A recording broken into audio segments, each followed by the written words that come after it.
And welcome to Off the Couch, where psychology meets everyday life. I'm Dr. Greg Cason, psychologist, and I'm here with producer Brian Gomez. Happy Monday, you guys. And I'm here with Jamie on the board. Hi, Jamie. Hello, hello. So today we're going to have a special day because I wanted to talk about fear. Halloween's coming, and we've got some real reasons. And we're watching this presidential election, and there seems to be one side of the aisle, if you will. Are there two sides? Well, actually, we hear it from both sides in some ways that we need to be very afraid. So I asked the question, should we be more afraid than we actually are? And in Psychology in the News, I'm going to actually go into the hardcore statistics of fear, which is I'm going to look at murder rates everywhere you think, and it's not what you think. I was actually surprised about several of these places where murder is happening and places where murder is not so bad, believe it or not. But Brian, you witnessed a crime not too long ago, remember? Yeah. Tell us again what happened? This guy that owns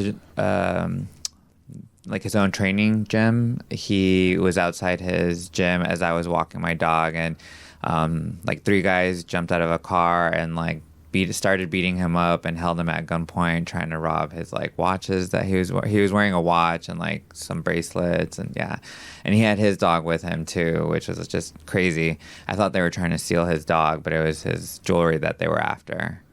And how far were you from this crime? Well, it's crazy. I was walking across the street and the car did this illegal U-turn as we were crossing. So I was like, oh, they're freaking stupid.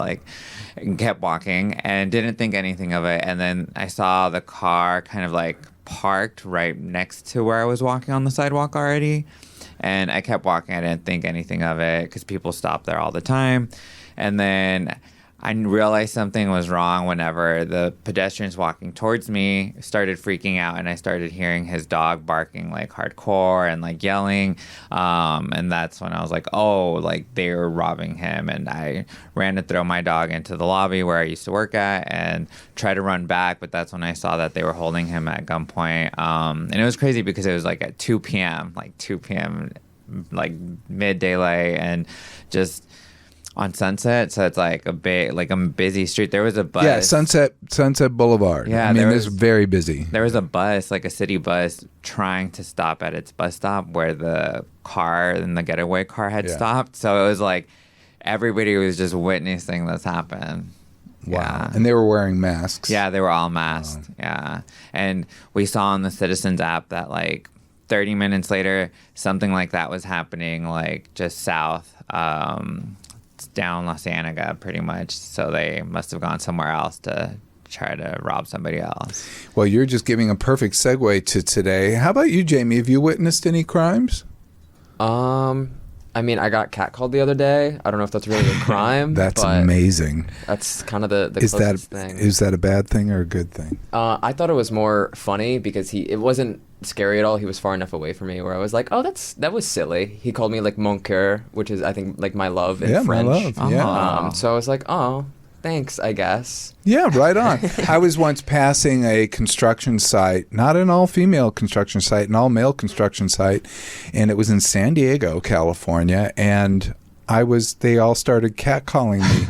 Wow. And maybe I should have been upset. If I were a woman, I probably would be, but I was kind of into it. I thought, right on. I don't know if they're making fun of me or they actually do think it's good, but I was like, okay, I'm going to enjoy this very unusual experience. It's not. It's weird, for sure. It does make you feel weird. I witnessed a crime, too, of course, that I walked in on a home invasion. I've talked about this before.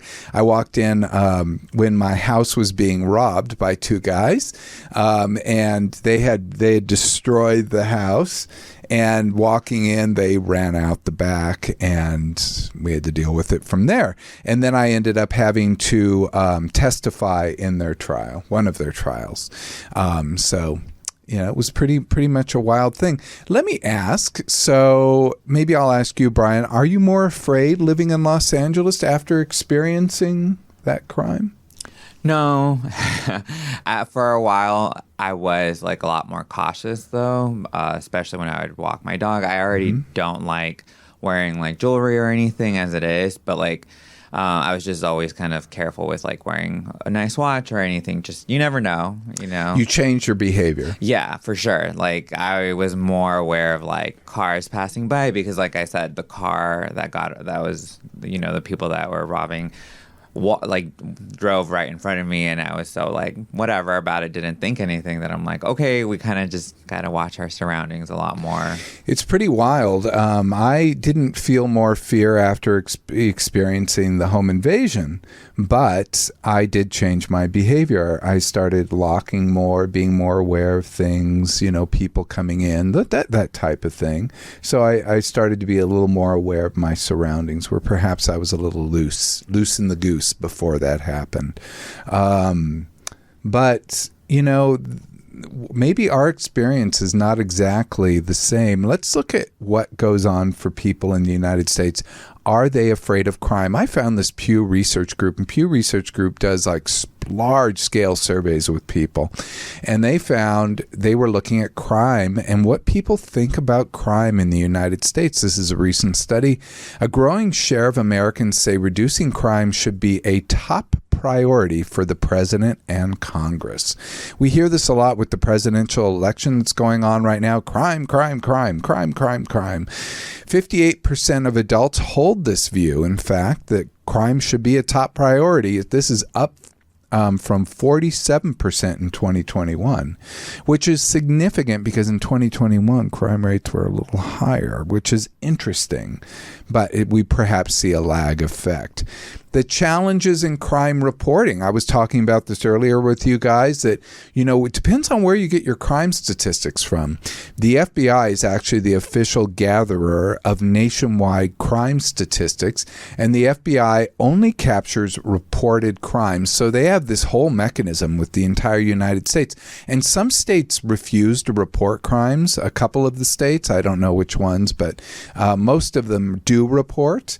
So they report the crimes, and, you know, the FBI puts it in a big database, and they say this is what's going up or down, and you're always looking at these trends.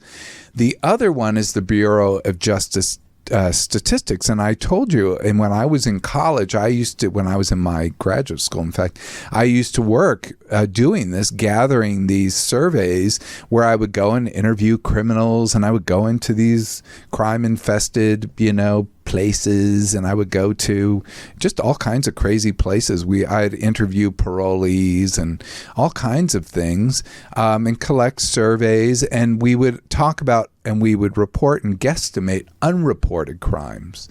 So they weren't necessarily official. In fact, things could be highly subjective, especially when you're interviewing a select group, like people who are already committing crimes. Like when I'm interviewing people in jail and I'm asking them about crime in their neighborhood and what do they perceive, that's sort of a select group they're kind of hanging out with other criminals and things. So it has limitations, but it gives you a window on a world that perhaps you wouldn't have if you were just relying on crime statistics. So really the two things together can give us a picture of what's going on. And what's good about those types of interviews is they help us to see what direction things were moving in. That was always our thing. I worked in epidemiology at the time, which is really how disease moves through the nation. But here, if we were to look at the disease of drug abuse, the disease of crime, we would try to look at how things were moving through the population. And this was at UCLA when I was there. And one thing that was just always interesting is we were always trying to anticipate things that were happening. If I were to go off on a real one, is we were funded also for another project by the state of California. This was under Governor Duke Majan. I'm sure neither of you know who that is because that was quite a while ago. And Governor Duke Majan defunded our state funded arm that I was personally working on, and we were looking at, guess what? Methamphetamine. Methamphetamine, we were predicting at that time it was going to make the jump from Hawaii to the mainland. but that the administration, the Duke-Majan administration, actually told us that they did not believe that would happen. It was taking too long because we're making these predictions, but it still hadn't really happened. We hadn't seen evidence that it was starting to pop up here in the United States, in the stateside. And they said, it's taking too long. We're cutting off your funding. I swear to you, it's like the next month it started popping up. We started seeing evidence of it, and everyone knows that methamphetamine is pretty much everywhere now. Do you think they were trying to cover it up? That's a good question. Sometimes people do want to hold back things and defund things because they don't want them reported. That's a kind of dark side of research. Like government can say, we don't want to know about X population, so we're going to pull from understanding it. A good thing, like during the last census, they cut a lot of the funds and cut off a lot of the timelines with the census, which is a super important study that measures people throughout the entire United States. One of the most important studies we do. But one thing that happens with the census is they base Congress members on, how many people are there in the district or in the area. So it's really important to get representation, that everybody in the census be counted.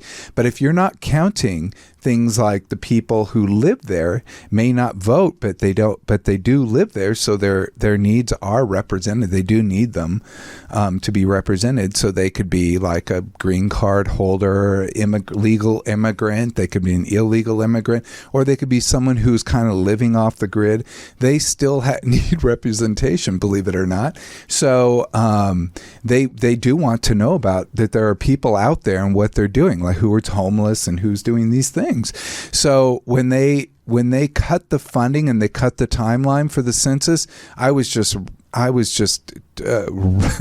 whacking myself. No, that sounds awful. I was hitting my own head because I could not believe that they would do this, but I understood the political reality that was going on. They didn't want the representation of these harder to define groups, the ones that don't just fill out a form and send it in, the ones that you have to go out and find and talk to. They're the ones that cost money, but their needs are just as important. So it comes down to, so I'll get off my soapbox. It comes down to just public perception versus reality. Americans tend to believe crime is up, believe it or not, even when official statistics say crime is down. So it's like we're getting more and more hyped up.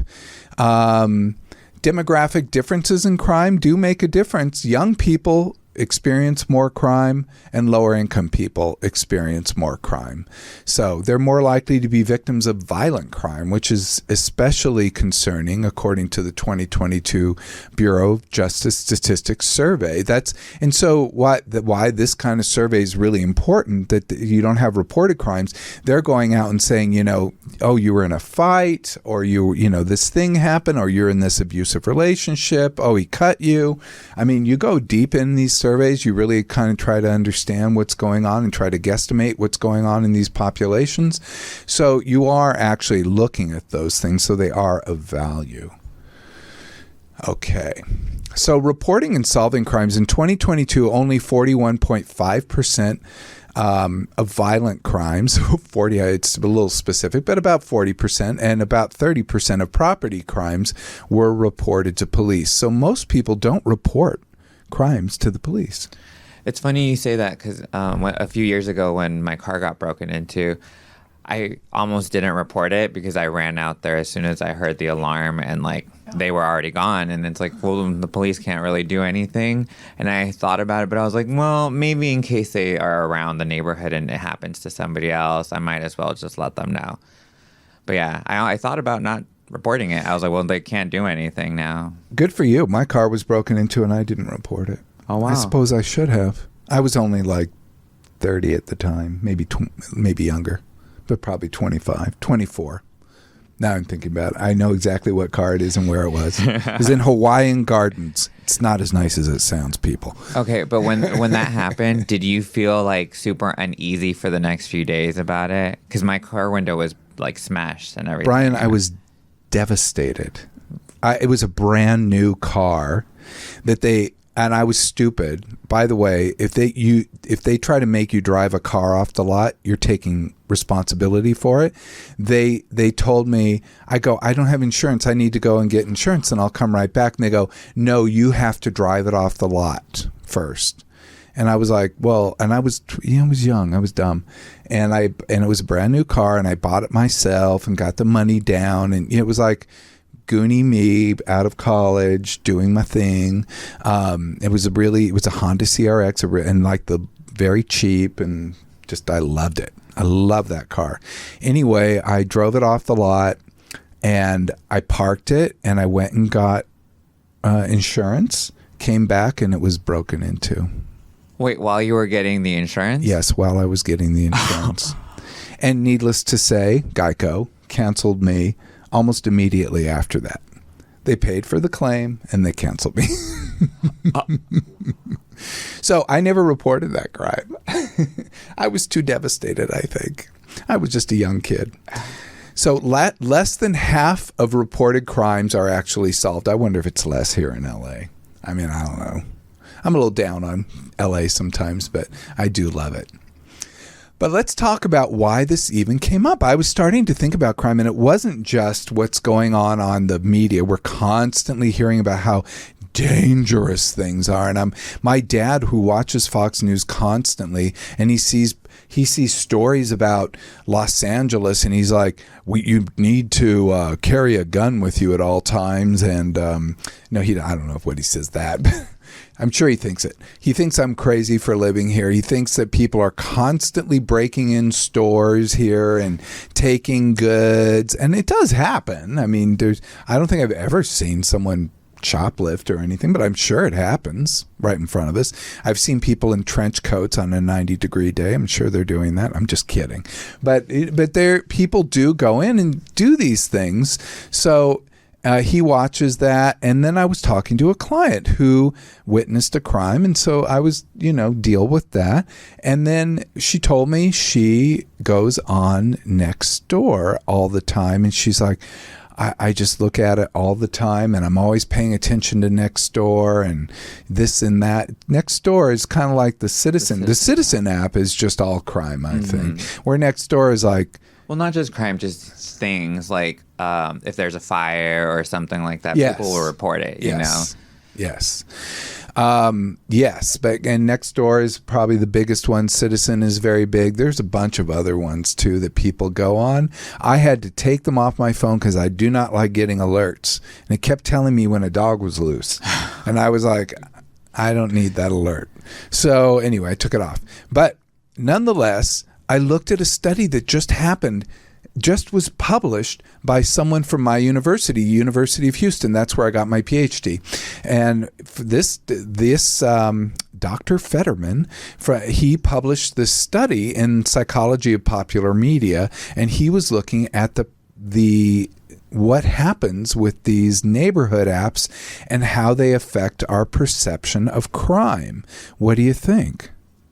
Well, I'm sure if you're like the news, if you're constantly watching crazy stuff, you're going to see crazy stuff all the time and only crazy stuff, So I feel like people that are constantly on it, it's kind of a little dangerous in that sense. They might feel things are more dangerous. What about you, Jamie? Have you ever gone on one of those? I haven't personally, but I feel like, I don't know, my mom, she lives back in Connecticut, and like she'll see stuff on the news sometimes, the same thing of like there's so much crime in LA and the stores constantly getting broken into. And even when I first got here, seeing like you go to a CVS and you can't get like most of the things, they like put them in the little clear box. They're locked, yeah. Yeah, like little lock boxes, or it's like in the back of Walmart, there's like that, little carousel area. But it's so different. You really don't see it as much, but also the place, like LA is huge. So I feel like, I don't know, I haven't seen anything here personally, but I feel like there's still a lot that happens all the time. I don't know. Well, there is probably a lot that happens. We are a very, very big city. We're the second largest in the United States, with New York being number one. So, we got a lot going on. So, yeah. But but those plastic things didn't exist here until until the pandemic. Yeah, the pandemic, I think, heightened a lot of situations overall in that sense that I feel like things got a little intense. Do you buy those things? Like, if it's behind plastic, I give up quickly. I'm like razor blades, I'll just let my beard grow. I mean, it's just tough. Yeah. I mean, I feel like it's not like that everywhere. It's just certain areas that, like, those specific stores have issues with theft. I feel like that's whenever they have them up. Well, I live in a really high tourist area, so I live by one of those stores. So these neighborhood apps like Citizen, Nextdoor, Neighbors by Ring, so the Ring camera, that's a big one. I watch those videos online. I actually find them kind of amusing. Neighborhood apps provide real-time updates about community, and they even provide crime statistics. But do they make us feel safer? That's the question. So this guy from University of Houston did 2 studies. He did a total of about 800 students, or people, not just students. And he asked whether participants used neighborhood apps and their judgments about local crime rates. So he was looking at both what's their usage of the app and what's their crime rate where they live. And he also looked at perceived local crime rate, like what they thought was going on. And then he personally looked at individuals' actual statistics of where they lived. So he was comparing their perception to the reality. So he actually found something really interesting. Basically, people who used neighborhood apps like Nextdoor and Neighbors by Ring perceived higher local crime rates compared to non-users. This didn't surprise me at all, but the bias in perception occurred regardless of the actual crime rate. So there could be pretty much zero crime in a neighborhood, but because something was reported, people start to believe them. Remember, they're eating cats, they're eating dogs. Apparently was a woman who did a post on Facebook, a woman who, I mean, she copped to it, and I give it to her that she was mad at her neighbor, I guess, and posted this thing. And she said, "I'm sorry I did that. That was wrong." And the cat was in my basement the entire time. Did you know that? Did you hear that story? No, that story didn't surface. Oh, that didn't? Not like, I guess to. You heard the eating cats, eating dogs. Well, yeah, Everyone did. everyone did. They even made songs about it and everything. And they're still saying it. Yeah. That's the thing. And the woman who made the post about the Haitian neighbor, she apologized, said she found her cat in her basement, locked in there. It had been locked in for the past 2 days. And she apologized and came forward. I handed to her for coming forward. And she's a Trump voter herself, and she felt kind of bad about the whole thing. Nonetheless, it's interesting you guys hadn't heard it, but that was the origin of that. Of that silly thing. And they're still saying it. Yeah, because people don't realize the damage that their digital footprint does whenever they put stuff out, just not thinking. And you can't, I mean, like, yeah, she apologized, but like, bro, look what you did now. Well, I can't believe she posted it on Facebook. I mean, honestly, wouldn't she go to her next door neighbor and say, "Hey, have you seen my cat?" You would think. Or whatever. So. People post some crazy stuff on Facebook. Yeah, they really do. But neighborhood apps like Citizen, which you'd use, Brian, Nextdoor, can lead to inaccurate perceptions of local crimes. But interestingly enough, this was a Facebook thing, and a whole political party glommed onto it and is saying it to this day. I think in the recent vice presidential debate, he kind of refused to back down from it. To, saying, "Oh, people are telling me it's happening," even though everyone, the mayor, the governor, everyone is saying it isn't happening. The woman who originally posted said it isn't happening. Nonetheless, they're sticking to that story. and it's going to have some really negative reverberations for the people who live in that community. I think that's one of the most problematic. The public should be aware of the biasing effects of neighborhood apps when judging local crimes. So if you're on those apps all day long, like Nextdoor and Neighbors by Ring and Citizen, you're going to feel like there's more crime in your neighborhood. Period. But does this hold for the TV news? You pointed out the TV news. And that's remember the old adage, if it bleeds, it leads? So on TV news, if it's good news, it's going to the back of the pile. Maybe it'll get on, but bottom line, most news is going to be something tragic, terrible, awful. It's a weather event. It's a something. If it's a murder, oh my God, a car chase, number one. I know. My mom always calls whenever there's like a storm, and she's like, "Oh my God, are you okay? I see that there's waves coming in." I'm like, "It's like at San Diego or like by the beach, And I'm like, "No, Mom, like I'm inland." But just that, it's always like, or an earthquake happens, and she's like, "Oh my God, are you okay?" And I'm like, "Nothing shook." Well, this study I looked at, this was from the Journal of Communication in 2003, so it was an older study, but I wanted to look at the effects of TV news. And this was actually really nice because in 2003, social media really hadn't taken hold. So it was still a time of pure innocence when we were all watching television. So the impact of local television news was always a talk. And I remember even when I was at UCLA and I took a class in social psychology and we looked at the impact of TV news on our perceptions of crime. I'm not kidding. This is old. This is like, we've been looking at this for a long time. And that looked on the direct perceptions of crime. And this study really looked at two big theories, mass communication theories, but also we use this in psychology. There's agenda setting theory, which is the ability of media to influence the importance of issues. Can they set the agenda? Can news set the agenda? And then there's cultivation theory. How much do we get invested in, like the long-term effects? Like if we're hearing over and over again, they're eating cats, they're eating dogs, they're eating cats, they're eating dogs, they're eating cats, they're eating, and we start to believe it.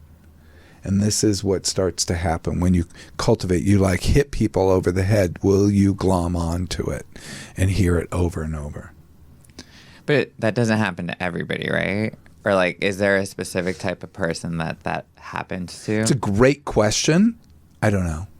Okay. No, I was just curious. I could guess. I mean, I could guess. People, it's really interesting. I was listening to a podcast today, an illegal podcast, and this one woman, she was a journalist, and she was saying how she was on the news, and she and blah blah blah and blah blah blah, and they're reporting on the hurricane. And I was watching a bunch of stuff on the hurricane. I was very interested in Hurricane Helene and the effects and how people are dealing with this. Some really amazing footage out there, by the way, of people filming their own experience. But nonetheless, I was watching this reporter, and she was saying there's so much misinformation going on about Hurricane Helene, really dangerous misinformation that's causing people not to get FEMA money, or causing them to get very upset and, attack each other and do these things, because there are these divisive misinformation things going out, some by politicians who are running for offices like president. They're putting out there, and that she said it's easy if you can just do an internet search. She goes, but most people don't do that second step. And we did a whole show about this. Remember, checking misinformation. Mm-hmm. Checking misinformation. And, it's a good thing to do. Like critical thinking. Engage in some critical thinking. But, when people are in a really dangerous experience like Hurricane Helene, they're not perhaps going to be doing that kind of critical thinking looking. So agenda setting and cultivation. So, how much are you going to...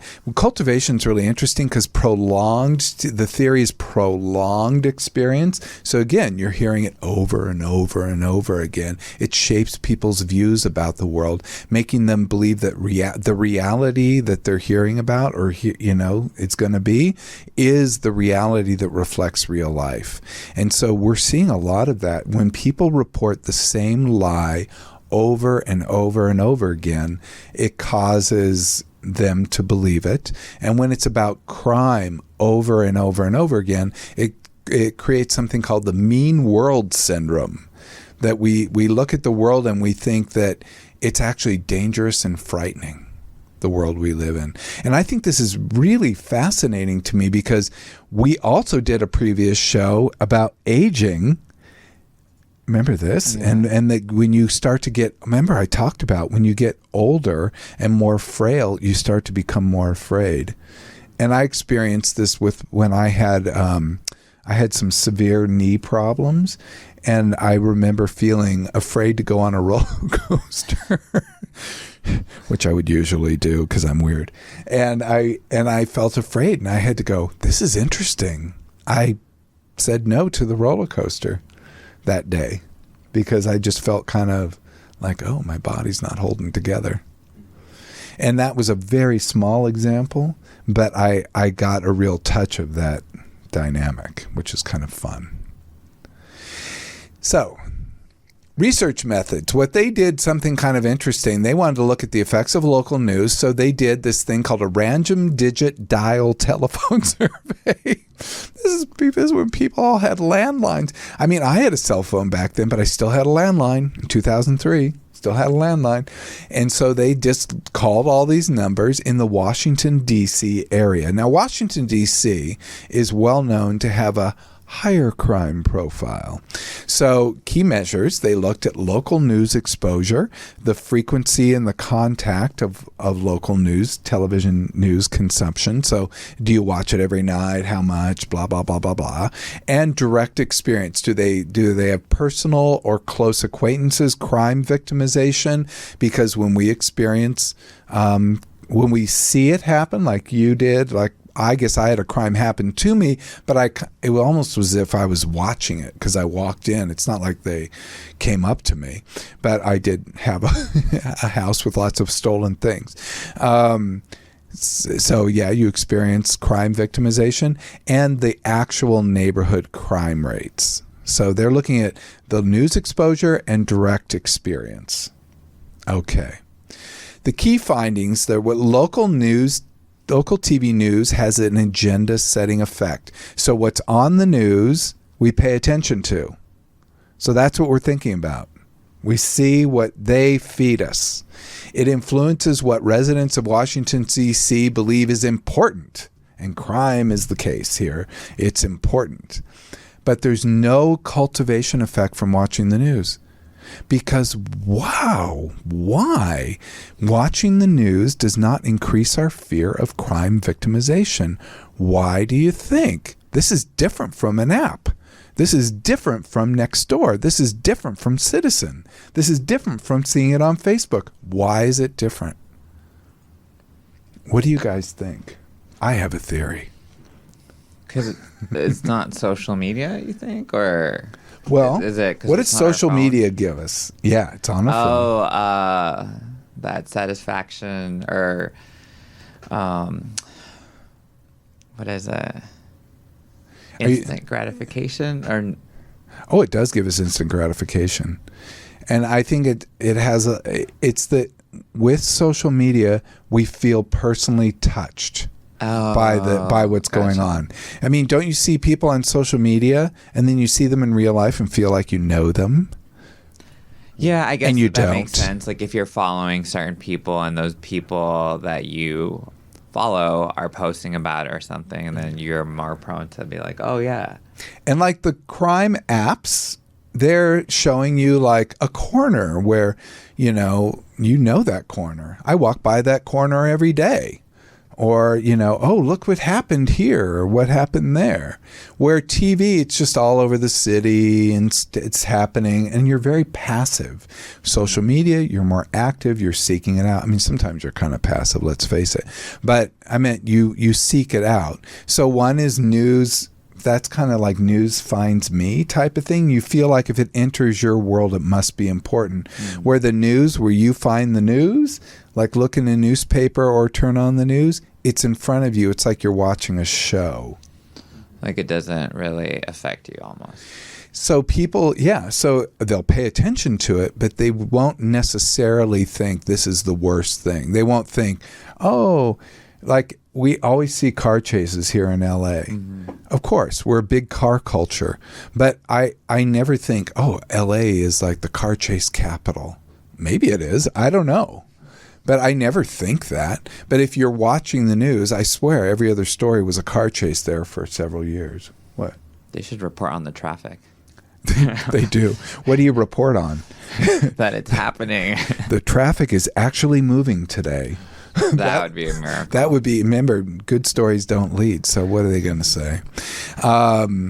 So people, though, who are not residents can have a perception, like the agenda setting, there's a real problem out there, like your mom watching the news, or friends when we have an earthquake or we have a fire that's 2 hours away and they're like, was your house burned? Well, it was 2 hours away. But thank you for checking.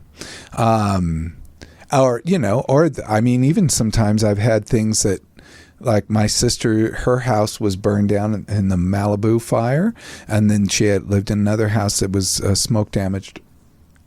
And it was weird to think this event I watched on the news affected someone I really cared about. So, I mean, sometimes it does touch your life, but I remember thinking at the time, whoa, this thing on the news is happening to her. So that was wild. Yeah. And when the fires do get close to us, then you really know it's real. You'll see us all posting about it, and that's when you know it's happening. Yeah. This study pointed out that fear of victimization, the fear that you have, that you start to feel victimized, direct experience really makes it worse. So our experience, Brian, it's weird that we didn't feel like we're going to be victimized. But I wonder if that goes to probably neither of us feels very frail or very weak. Because when I was a kid, I also went home and walked in on our house getting broken into too. So, but like I said, we're both like over 6 feet. So we're not, I feel like if something was to happen, we would have a little bit of a chance, I guess, but... Yeah, but you don't think about it at the time. No. I just was like, ugh. No. I often feel like, imagine what it would feel like to be a woman and be a lot smaller and like be so much more vulnerable in the world that we live in, and how scary it is that it's like, oh my God, imagine them just even going out, that they have to have some thought of fear in there. And I think that's a very good point, because you're walking around, let's say you're not as tall as we are, you're not as large, you're not as, you might be not as physically strong, and you also live in a world, I think women live in a world that's more aggressive. Like men, you're like, whatever, but women have to put up with men like catcalling them. Or being aggressive, or like being assaulting aggressive them, or like, it's just constant fear that I feel like they have to keep more on the defensive. Yeah. So I think that a lot of this has to do with different variables that we're not measuring, but the bottom line of this study said that fear of victimization is directly tied to personal experience, that being a victim of a crime or knowing someone who's a victim of crime increases your fears, and that neighborhood crime rates are associated with greater fear of victimization here, higher neighborhood crime rates. So this was in the Washington, D.C. study. So there they did find a neighborhood effect, but that was probably before the citizen apps and all that. So probably if they're higher rates, they knew about the crime that was happening versus reading about it on their phone. But there's no agenda setting effect necessarily with some of these people. Like that was not a huge finding here. So local news does set the agenda for crime, doesn't cultivate fear. You're separated from it. Direct experience with both neighborhood and personal experiences do not set agendas, but they increase fear of victimization. So it's like, I guess I mean, I don't know how to make sense of that, because like you seeing the crime, I guess you don't think that would be cultivating fear if you thought it was going to happen all the time or you were very focused on it. But I would have known if it was happening all the time too. You know, if you had PTSD, then you would be experiencing repeated images, and that might be more agenda setting, because then your brain would be going, pay attention, pay attention, pay attention. Yeah, like if I was the one getting beaten up, I for sure would have been like, well, I don't know if I want to like work here, you know, or have my gym here, you know. Yeah, or maybe I would just think about, maybe I wouldn't wear all this jewelry, you know. Yeah. But yeah. Yeah. No, it just takes a few days to shake it off, I guess. Yeah. Since I just saw it, it wasn't directly to me. No, that poor guy. Anyway, the media plays a distinct role. So media can be social media, can be media on TV, radio, you know, experience. It plays a distinct role in shaping the importance of news. Personal experience that include things like Nextdoor and citizen apps directly impact our emotional responses to fear. So we need to really key in that those are actually going to make us feel worse. And you know what? I'm really not into feeling worse these days. I want to feel better. But fear, I want to be in peace. I want to be in peace. But I will tell you, fear is the most powerful emotion, the most powerful and one of the most basic human emotions. So fear is what gets us to pay attention, gets us to block out everything else. Well, that's, I mean, how you say that, the last vice presidential election or debate, where they kept saying that illegal immigrants were taking up all the houses, and that's why we have a house shortage. And it's like, you're getting people to fear illegal immigrants, but that's not even the case. Like they're not buying houses. They don't have houses to live in. And if they are buying houses, they're increasing the economy. I mean, that's, if they had enough money, which is expensive. I don't care where you buy a house. It costs money. And it's not an easy thing to do. And if people, that's a different type of immigrant than what they are afraid of. They're afraid of what? The people that are coming across the border and whatnot. Not someone who came from, like, you know, they went to Oxford and then they moved to the United States to become a stock trader or whatever. Yeah, but it's so easy for like somebody that's living paycheck by paycheck that could be homeless at any moment, and them have this line fed to them that they're like, oh, it's them. And they're going to make sure that I can keep a roof over my head. So that fear that they instill into them, like you said, blocks everything out and makes them just focus on that. I could spend all day talking about just that. Yes. That's actually a great point. So are there people who don't experience fear, who don't get scared, do you think? I'd be scared of that person who doesn't get scared, you know? Well, there's actually a thing called mind blindness, or aphantasia. Aphantasia is actually a thing that we know about. I mean, this is kind of interesting. It's the inability to visually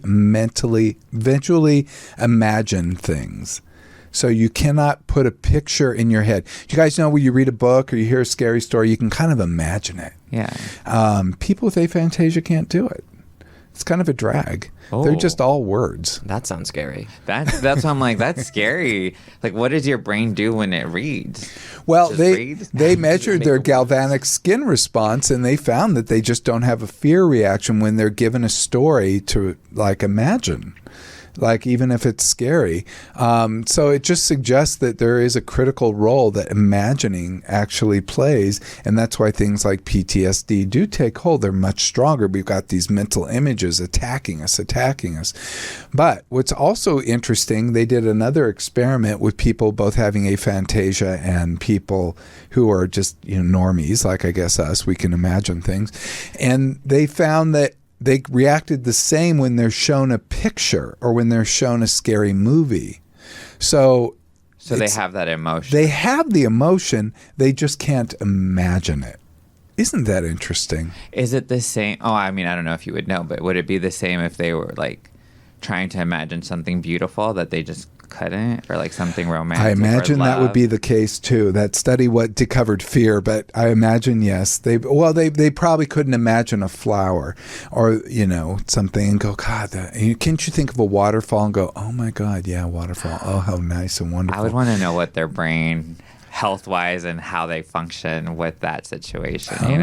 It's kind of interesting. It's just one of those neurological differences. We all have them. I mean, they're just all kinds of things.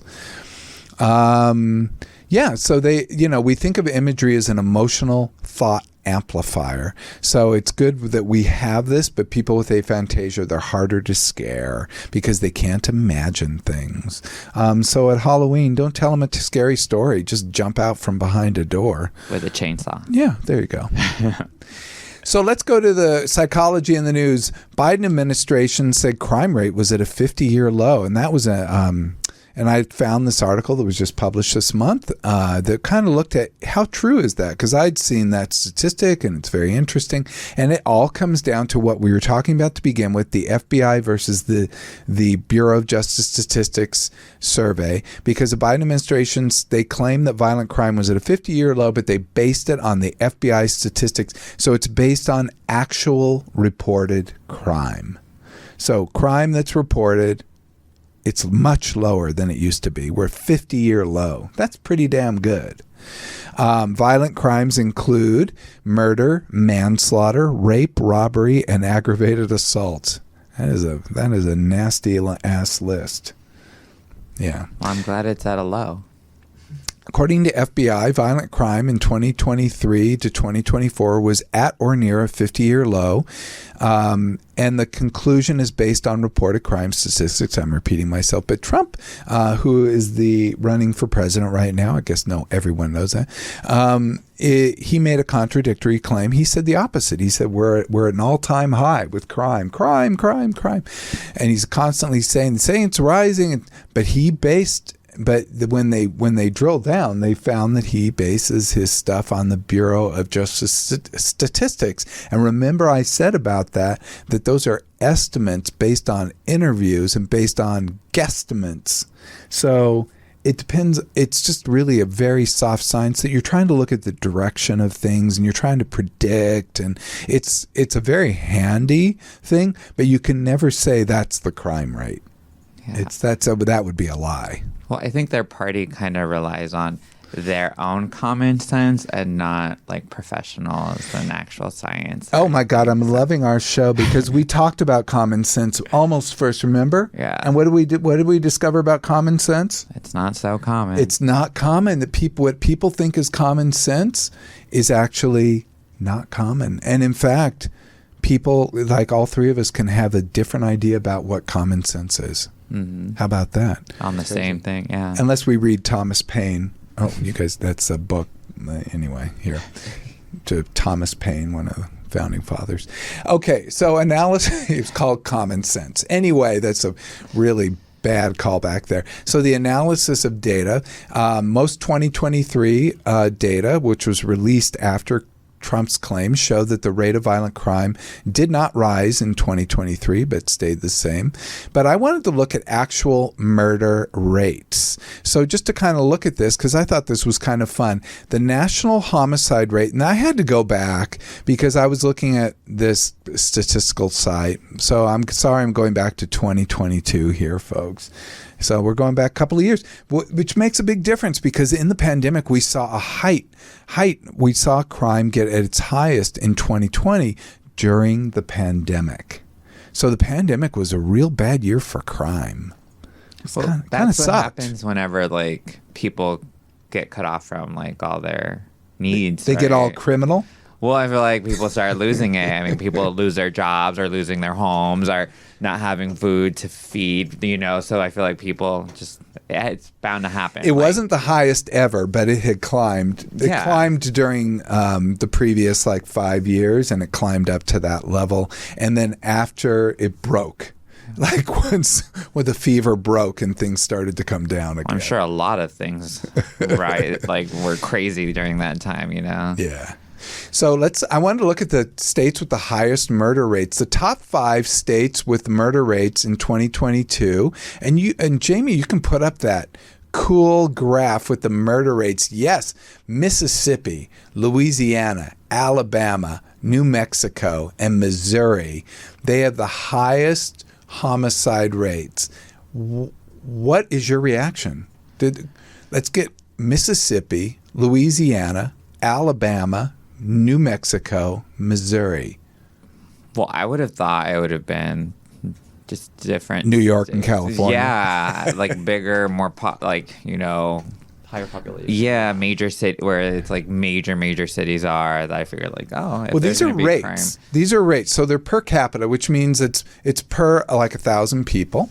Well, here it's per 100,000 people. So they have 21 murders in Mississippi per 100,000 people. Louisiana is about 20 people per 100,000. Alabama is about 15 people per 100,000. New Mexico, 14 and a half, and then Missouri's about 13 people per 100,000, and that's like per 100,000. So I mean, it sounds low, but that's quite going from like 21 down to 13. That's a big spread. But let's look at those states, those lower states, because I was really stunned by this. Because when you really looked at the bigger, can we look at the graph that has all the states on it? When you look at that, you see Mississippi, Louisiana, Alabama. I'm going to look for California there. Where is California? It's way down there. Where do you see it? Oh, it's about 2/3 of the way down. Excellent. There's California. And what's the other one? We also see New York. Way down there. Oh, yeah. We see much lower per capita rates. And I remember I used to live in Manhattan in New York City, and I remember talking to a cop, and I was like, oh, it must be very dangerous here. He's like, no, not really. He goes, I would feel scared to be out in Los Angeles, because I told him I was from LA, and I'm like, oh, really? Oh. But I think those are just perceptions. Yeah. Which is interesting, because New York's a very compact town. So, yeah, I mean, it's going to happen. Things happen all around you. I remember I lived in an apartment building. This was probably 30 years ago, and America's Most Wanted came and took one of the people away in the apartment. Oh my God. Film crew coming in. I'm not kidding. Wow. It was kind of like the whole apartment building was a buzz. It was one of these old West Hollywood buildings that were like built around a pool and like a square. Oh, so everybody saw. Everyone saw. Oh, wow. Like film crew coming in. We're like, what's going on? You're like, is that Johnny Nextdoor having a party? Taking him out in the handcuffs. Dang. Yeah. I don't remember what he did. Must have been bad. It must have been bad. So the largest changes in homicide rates were Mississippi. It went up 103%. New Mexico, 120%. Louisiana, 64%. Alabama, 71%. Missouri, 75%. Why do we think these? I think myself, it's interesting. These are heavy gun culture places. New Mexico, I don't know, but... Wait, what was Texas? Was Texas Texas a big one, is down there a bit. Texas is not as bad as we might think. Yeah. Let's go back to that big list. Texas is, where is Texas? Oh, it's about midway. It's right. Yeah. It's about midway. Not too bad. I would have expected more from there. Texas probably gets the benefit of being so geographically, Texas has a lot of people, but they're really large. spread out. It's large, yeah. It is a big... I don't think people realize how big it is. It takes so long to drive across it. You can start one day, like in El Paso, which is on one end, and it will be 24 hours, is it, to get to the other side? I don't know. So something crazy like that. It's like a day. It's pretty amazing. So the lowest 5 states are... here we are. New Hampshire, Rhode Island, Utah, Massachusetts, Maine. These are kind of the very sweet little places. You're from Connecticut, aren't you, Jamie? Where's Connecticut? Right here, we actually minus Negative. 2.3%, right. not to That means it's gone but- down a little bit. Yeah. It's gone down a little bit. Good for you. And you're right next to New Jersey. People think of New Jersey as high crime, which it's just like kind of, no, it's a pretty safe place to live. So New York, California, New Jersey, Texas even Texas. not as bad as you might think. I think it's kind of fun to know. Surprising. The highest murder rate cities are Orleans Parish, Louisiana, St. Louis, Missouri, Baltimore, Maryland, Philadelphia, Pennsylvania, which kind of saddened me. I actually really like that town. Shelby County, Tennessee, Jefferson County, Alabama, Jackson County, Missouri, and the District of Columbia, D.C. Good old D.C. But, things have gone up, they've come down. But the conclusion, basically, is homicide rates in the United States remain, they were pretty much what they were before. I mean, they're coming back down. They're not getting higher in most places. But in certain states, they're climbing very, very high. Mississippi had the highest homicide rate in 2022. New Hampshire, the lowest. Many states have significant increases in homicide rates over the past decade.